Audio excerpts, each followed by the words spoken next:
ઋતુ પ્રમાણે આપણે ફળ ખાય છે અને એક એવું ફળ જે ઉનાળામાં થાય છે જેને ફળોનો રાજા કહે છે આપણે કેરી કહે છે અને કેરીના અંદર અનેક ઔષધીય ગુણ હોય છે. 99% એ લોકો જાણે છે કે કેરી ખાવાથી આપણે શરીરમાં અનેક ફાયદા થાય છે. આમાં પ્રચુર પ્રમાણમાં ફાઈબર હોય છે, પેટથી લગતા રોગ દૂર થાય છે. પણ આયુર્વેદ એ કહે છે કે કેરી સાથે આ 3 વસ્તુ ભૂલથી પણ ન ખાજો, ફાયદાની બદલે તમને નુકસાન થશે. 90% લોકો આ વાત નથી જાણતા કે કેરી સાથે આપણે કઈ 3 વસ્તુ ન ખાવી જોઈએ, જેને વિરુદ્ધ આહાર કીધું છે. ફાયદાના બદલે આપણે જે નુકસાન કરે છે એની હું તમને ટૂંકમાં જાણકારી કરાવીશ. હું Kalpana Rathod, acupressure acupuncture therapist, diploma in alternative medicine.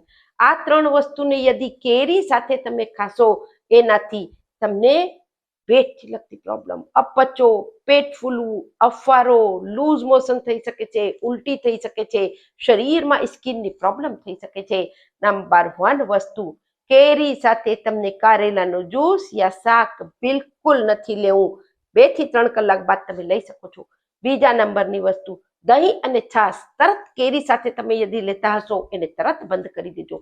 એ પણ આયુર્વેદમાં એને વિપરીત આહાર કીધું છે. ત્રીજા નંબરની વસ્તુ કે તમને કોલ્ડ ડ્રિંક યા ચિલ્ડ ઠંડુ પાણી યા ઠંડા પીણા જેને કહે છે, ઠંડાના સાથે તીખા પણ વસ્તુ જે છે એને તમે બિલકુલ સાથે ન લેતા, કારણ કે કેરી અને આ 3 વસ્તુ વિપરીત આહાર છે. વધુથી વધુ લોકોને શેર કરો, કારણ કે અત્યારે ઘરો ઘર કેરી ખવાય છે. સસ્ત્ર મસ્ત્ર ખુસરો. નમસ્કાર.